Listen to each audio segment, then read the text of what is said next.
Olá, meu irmão, minha irmã, amigo do canal Desfrutando a Palavra.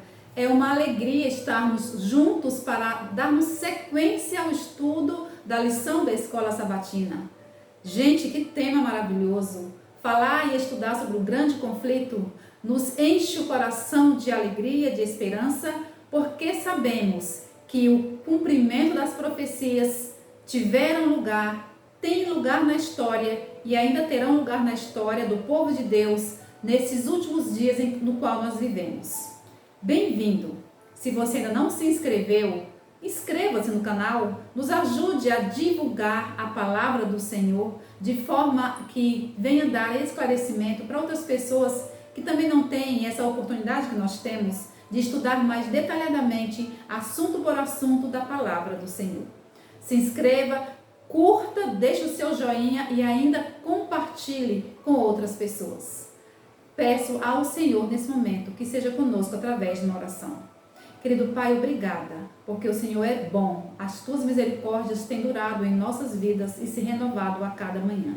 Dirija-nos no estudo da tua palavra nesse momento. Oramos e pedimos em nome de Jesus. Amém e amém.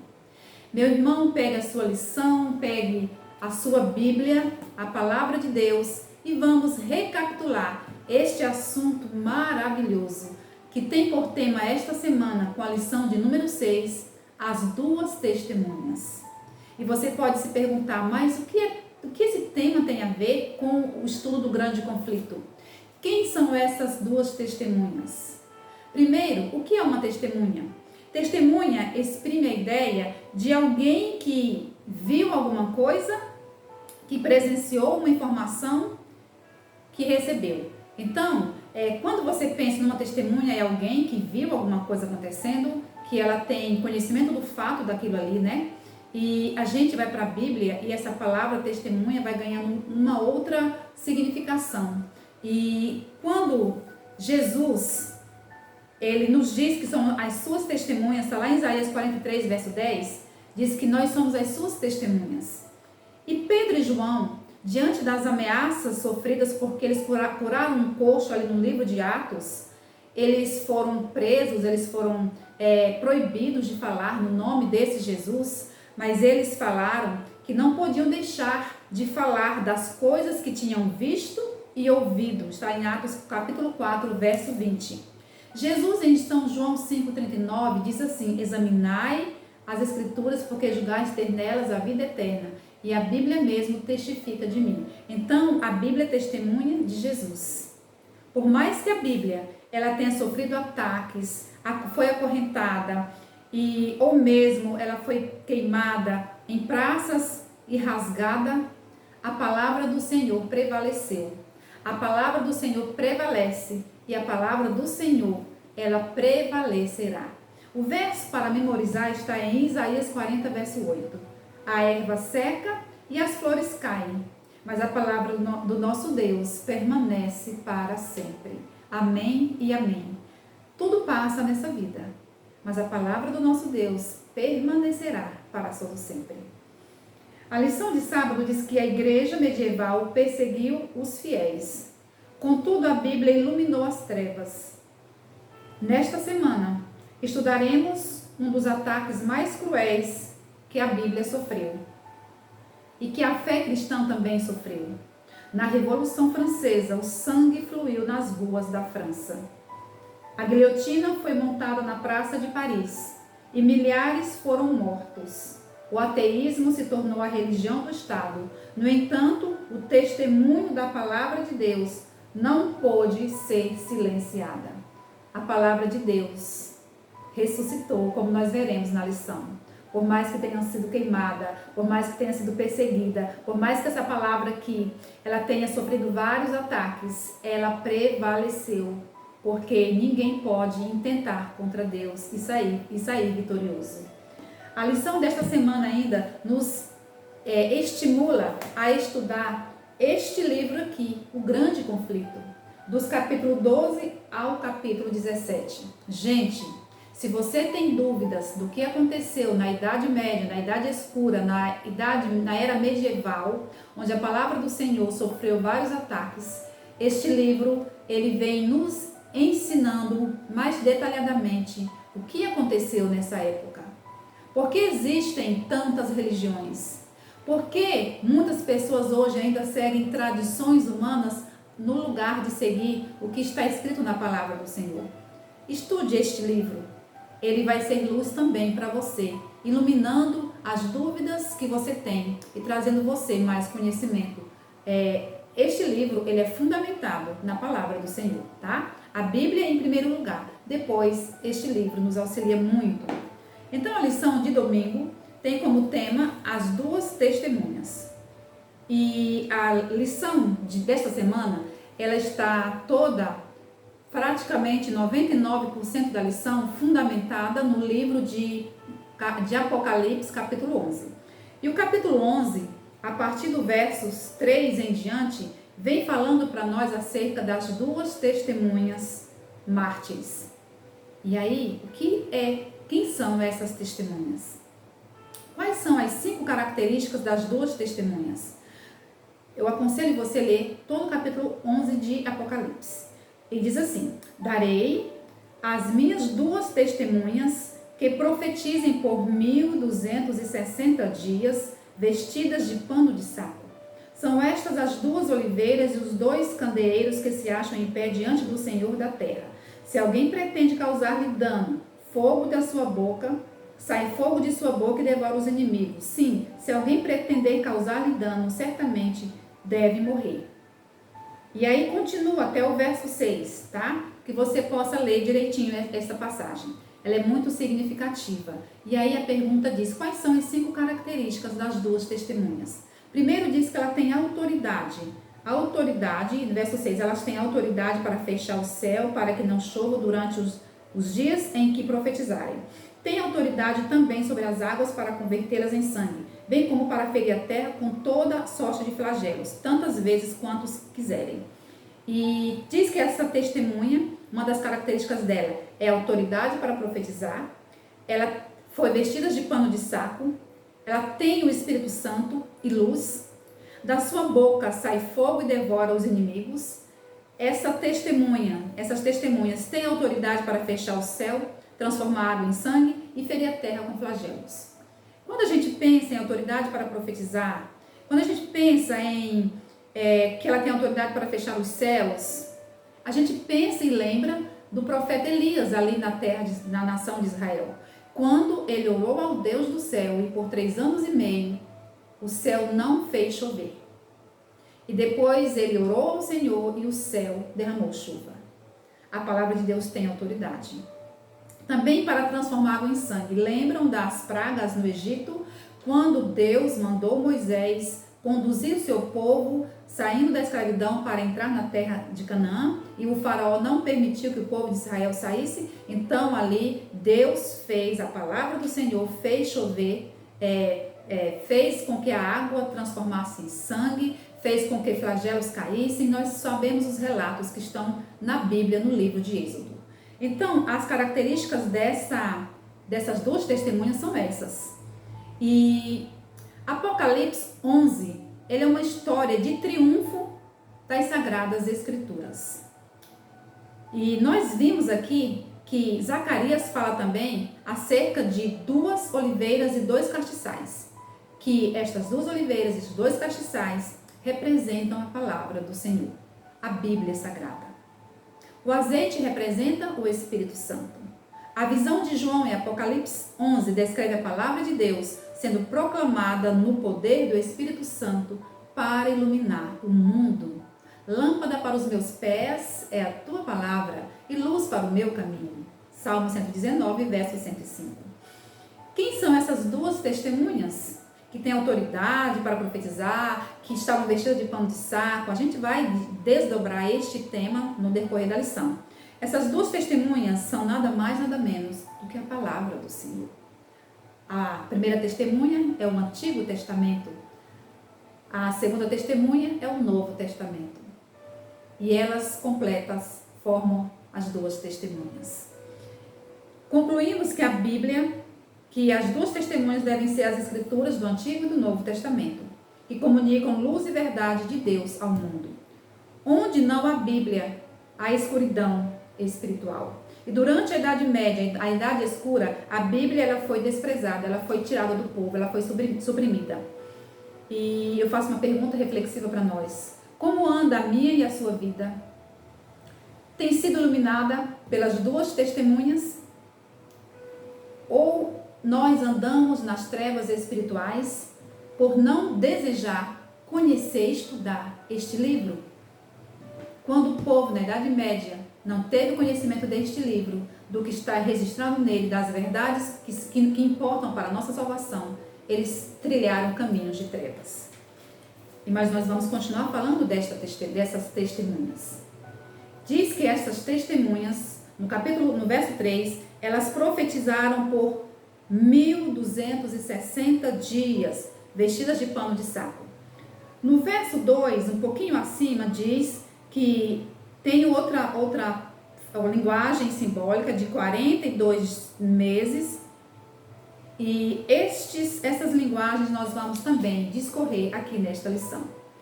Aí, Apocalipse 11, 3, versos 12 e capítulo 12 e 5, verso 5 diz assim: Nasceu-lhe, pois, um filho varão, que há de reger todas as nações com cetro de ferro, e o seu filho foi arrebatado para Deus até o seu trono.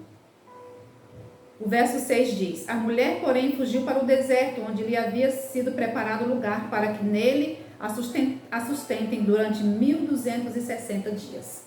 Olha, tem os textos aqui da pergunta 2, de Apocalipse, capítulo 11, 12, versos 6, versos 14 e 15, e Daniel 7, 25. Que semelhanças há nestes períodos proféticos?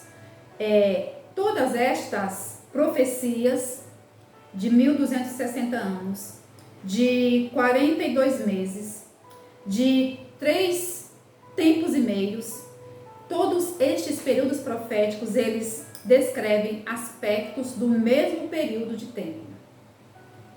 Daniel 7, 25, Daniel 12, verso 7, falam de 3 tempos e meio. Apocalipse 11, 2 e Apocalipse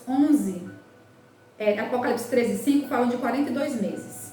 Apocalipse 11, 3 e 12, 6 falam de um período de 1260 anos. Todos estes números, eles se referem ao mesmo tempo profético. Que período de tempo é esse? Gente, Apocalipse, ele é escrito mais em símbolos. É mais um livro profético. E profecia, a gente não, 90% das profecias a gente não entende como a gente lê. Se a Bíblia fala em Apocalipse que a mulher fugiu para o deserto, mulher em profecia é igreja.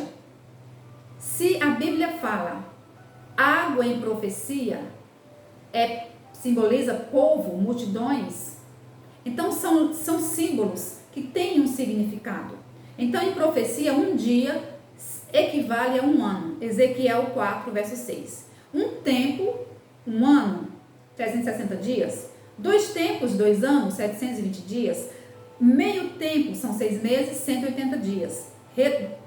Somando estes 2 tempos e meio, 3 tempos e meio, nós teremos o mesmo período de 1260 anos.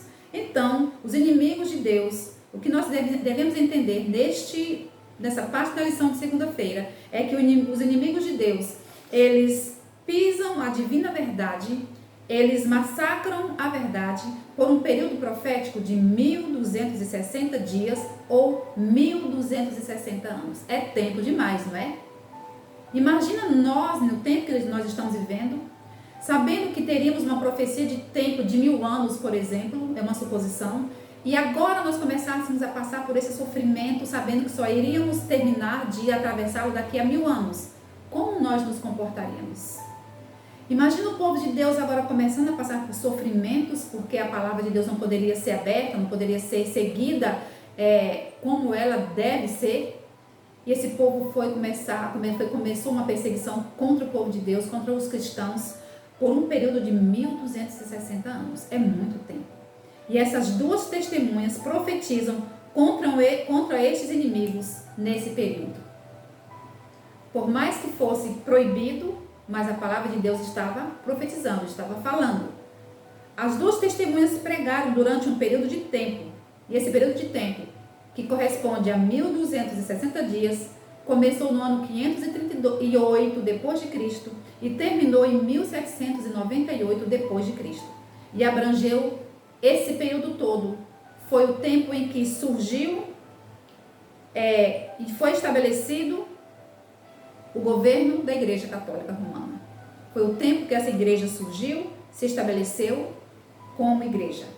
Essas duas testemunhas não foram mortas durante esse período, mas essas duas testemunhas, Antigo e Novo Testamento, eles profetizaram, como diz aqui a Bíblia em Apocalipse 11:3, vestidos de panos de saco, um símbolo de crise, um símbolo de humilhação, um símbolo de luto. O ministério profético dessas duas testemunhas ocorreu no contexto da perseguição do povo de Deus. Nesse período, as duas testemunhas receberam o poder de Deus para profetizar. Quando as autoridades da Escritura é negligenciada, autoridades humanas tomam seu lugar. Se nós não escolhermos em nossa vida elevar a palavra de Deus, nós daremos lugar aos ensinos errôneos, às tradições humanas e estaremos dessa forma negando a eficácia da palavra do Senhor.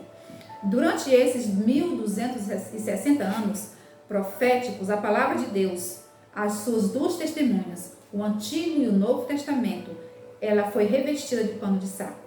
Suas verdades estavam escondidas sob uma vasta pilha de tradições humanas. O que suplantou nessa época não foi a palavra de Deus, mas as tradições humanas. Essas duas testemunhas ainda profetizavam. A Bíblia ainda falava. Havia aqueles que apreciavam e viviam de acordo com a Bíblia. E aí nós vimos nas lições passadas, como os valdenses, Lutero, Jerônimo, João Hus, Wycliffe, João Calvino, estes homens, eles defenderam a palavra do Senhor e proclamavam a palavra do Senhor. A história das nações, ela tem falado comigo e com você. Tudo que foi escrito na palavra do Senhor está tendo cumprimento. Então as profecias, elas se cumprem. Não duvidemos, porque elas se cumprem. Por sua própria escolha, todos estarão decidindo o seu destino e Deus conduzindo todas as coisas para alcançar seus objetivos. Enquanto Deus deixou na sua palavra registrados os acontecimentos proféticos, nós como filhos de Deus, nós como pessoas, como homens e mulheres, devemos nos aperceber dos fatos que estão à nossa volta e pensarmos assim: a palavra do Senhor está se cumprindo. Como eu devo viver nesses últimos dias? De que forma eu devo me comportar diante dos acontecimentos e diante da palavra do Senhor? Eu vou dar mais créditos ao que está escrito na palavra, ou eu vou viver como se nada tivesse acontecendo? Deus deixou tudo registrado aqui. E porque Deus deixou tudo registrado aqui, o inimigo tentou de todas as formas destruir este livro, para que as pessoas permanecessem na escuridão, na ignorância espiritual e se perdessem sem ter conhecimento do plano da salvação que está contido na palavra. Qual tem sido a nossa atitude em relação às Escrituras? A lição de terça-feira, as duas testemunhas são mortas. O que acontece com as duas testemunhas, com o Antigo e o Novo Testamento? Apocalipse 11, de 7 a 9, nos diz o seguinte: quando tiveram então concluído o testemunho que devem dar, a besta que surge do abismo pelejará contra elas e as vencerá e matará. O seu cadáver ficará estirado nas praças da grande cidade, que espiritualmente se chama Sodoma e Egito, onde também o seu Senhor foi crucificado. Então muitos entre os povos, tribos, línguas e nações contemplam os cadáveres das duas testemunhas por 3 dias e meio, e não permitem que esses cadáveres sejam sepultados. Linguagem difícil, né? Li, não entendi, mas a Bíblia se explica a si mesma. O que acontece com as duas testemunhas? As duas testemunhas, a Bíblia diz que elas morreriam. elas morreram, que seus cadáveres ficaram estirados na praça. Muitos as contemplavam e elas não seriam sepultadas durante 3 anos e meio. Como assim? As 2 testemunhas mortas. A palavra de Deus já chegou a morrer? Vemos aqui um relato de que ela sim morreu. A profecia se cumpriu. Vemos aqui um rei no poder que faria guerra contra a Bíblia, logo antes de 1798. Antes de terminar o período profético de 1260 anos, um reino se levantaria para fazer guerra à palavra do Senhor. Em 538 depois de Cristo, Roma pagã havia ruído e o domínio da igreja medieval continuou até 1798 depois de Cristo. Quando o Papa Pio VI foi preso e levado para a França, onde morreu, findou-se então os 1260 anos de autoridade papal. E as verdades do Evangelho foi mantida viva pelo testemunho da palavra. Satanás declarou guerra contra as Escrituras. Sabe o que ele fez? Ele iniciou novos ataques à autoridade da Bíblia, por meio da Revolução Francesa, que começou em 1789. Como a França fez guerra contra a Bíblia? Leiam no capítulo deste livro que fala sobre a Revolução Francesa e vocês terão detalhes mais sobre essa história. Como a França fez guerra contra a Bíblia? Podemos encontrar ateus em muitos países do mundo, mas foi somente a França como nação que rejeitou a palavra de Deus e toda a sua população celebrou o evento. Imaginem a escuridão espiritual. Uma nação declarar rejeição completa à palavra do Senhor e o povo da nação se regozijar. Imagine a escuridão que essa nação ficou. Imagine uma casa, imagine a sua casa que você tanto ama, cheia de bicos de energia, né, de lâmpadas, e você, num dado momento, você se vê em completa escuridão, sem ter como acender nenhuma lâmpada. Como você viveria dentro da sua casa em completa escuridão? Seria fácil não tropeçar nas coisas? Errar o alvo de outras coisas? Imagine um país, uma nação, sem ter a palavra do Senhor. E aqui nos diz que a existência de Deus foi negada. Olha o que a França fez contra a Bíblia. Negou a existência de Deus. A Bíblia foi reunida, as Bíblias foram reunidas e queimadas nas ruas. As igrejas e instituições religiosas foram fechadas. Foi declarada que a morte é um sono sem fim, que você morre perpetuamente. As igrejas foram transformadas em templos da razão e uma mulher foi entronizada como a deusa da razão. A luz se apagara na França. As pessoas estavam contentes com a escuridão. Elas não tinham que se preocupar com a Bíblia, suas leis e suas restrições. Era um país livre. A Revolução Francesa se notabilizou pelo ódio contra o cristianismo e por sua violência. Na Revolução Francesa, as 2 testemunhas de Deus jaziam mortas devido ao ateísmo e à imoralidade desenfreada, enquanto as restrições normais eram afrouxadas na Revolução e no derramamento de sangue.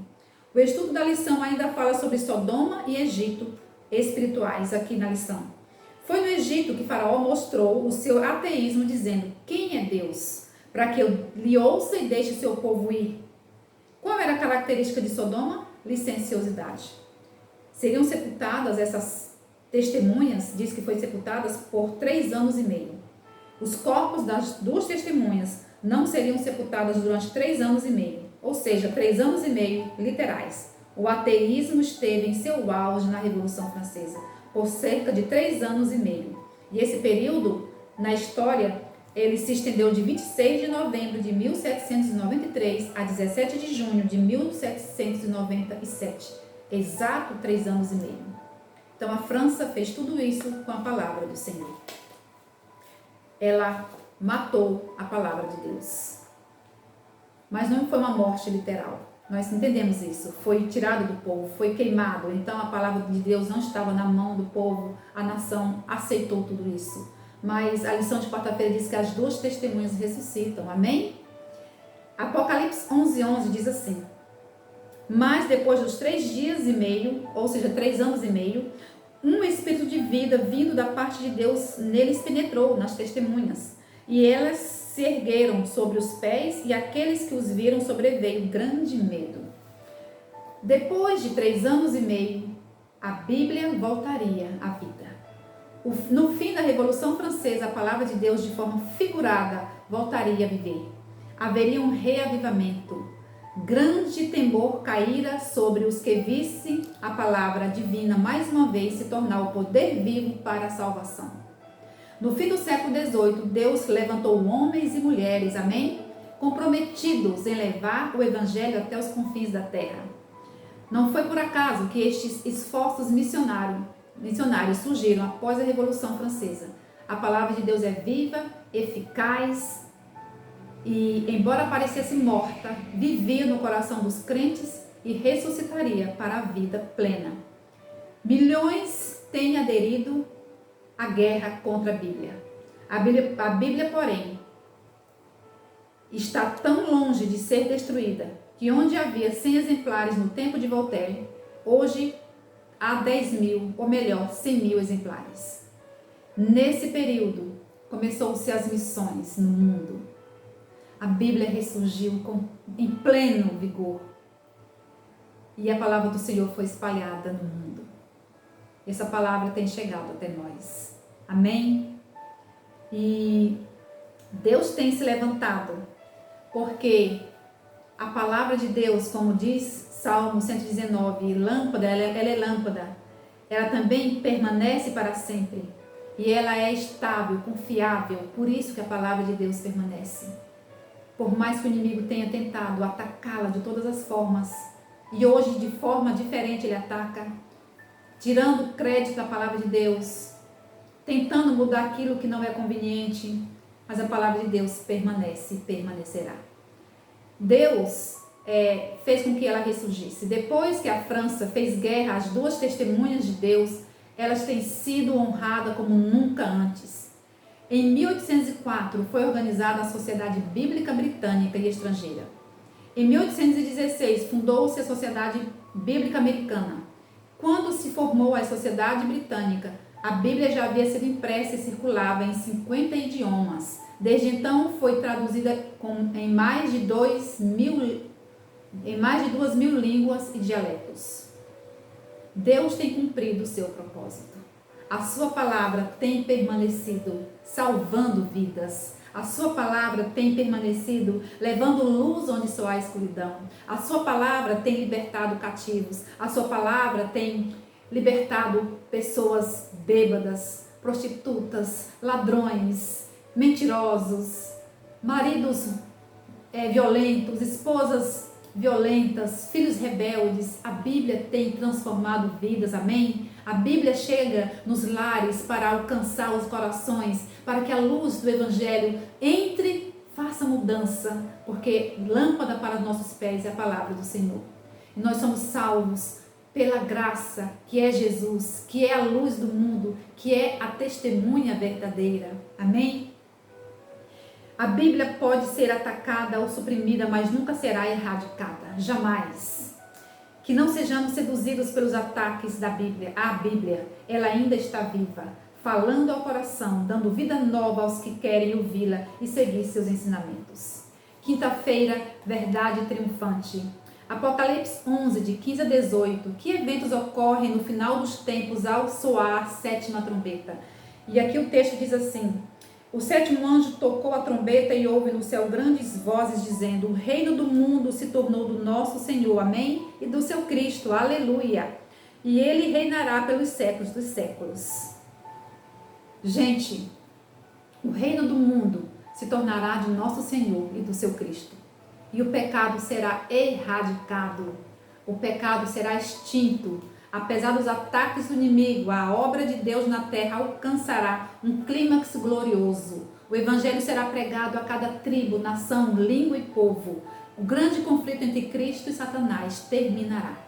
Apocalipse 11 começa com a tentativa de Satanás de destruir a fé cristã e erradicar a crença em Deus por meio da Revolução Francesa. Mas o capítulo 11 termina com o triunfo do reino de Deus sobre o principado e as potestades do mal. O texto encoraja todos, a mim e a você, para que possamos passar pelas provas de fogo com amor no coração, com a certeza de que tudo já foi resolvido, de que Cristo triunfou, continua triunfando e no final triunfará. Nós temos a certeza de que o inimigo já foi derrotado, já foi vencido, mas ele não se contenta e persegue a cada um dos filhos de Deus e persegue a palavra do Senhor. Mas nós já sabemos, aqui Apocalipse 11 vem nos dizer que o reino do mundo se tornará do nosso Senhor e do nosso Cristo. O santuário de Deus e a arca da aliança estão no santuário, estão no céu. Nós precisamos acreditar que temos a oportunidade de sermos salvos. Conhecereis a verdade, e a verdade vos libertará. Eu vim para que todos tenham vida e vida em abundância. Eu sou o caminho e a verdade e a vida. Estão aqui na palavra do Senhor. Aquele que vem a mim, de maneira nenhuma lançarei fora. Eis que crio novos céus e nova terra, onde habita a justiça. Eu serei o seu Deus e vocês serão o meu povo. Estão todos registrados nas duas testemunhas. Elas ainda falam, elas ainda profetizam, elas ainda vivem, são eficazes. Não quer você experimentar estudar a Bíblia, as duas testemunhas que reviveram, ressurgiram para dizer para mim e para você que há vida, que há esperança, que há salvação e que Jesus está voltando? Essa palavra não pode ficar calada, ela tem que ser aberta e estudada para que a nossa vida seja transformada, alcançada pelo nosso Senhor Jesus. Esta palavra fechada, ela não vai falar nada com você, mas quando você abre e começa a estudar em espírito de oração, ela é regozijante, ela faz transformação, ela cura, ela é bálsamo, ela é vida. Eu concluo a lição lendo e dizendo o seguinte: como podemos contribuir com o ministério das duas testemunhas? O conflito está chegando ao fim e o diabo visa destruir a revelação de Deus em sua palavra escrita. E seu objetivo especial é suprimir a palavra de Deus em sua igreja. Um conselho para nós: estudemos a palavra. Vivamos a palavra. E se preciso, preguemos a palavra. A palavra vive e permanecerá para sempre. Que o Senhor nos abençoe. Amém.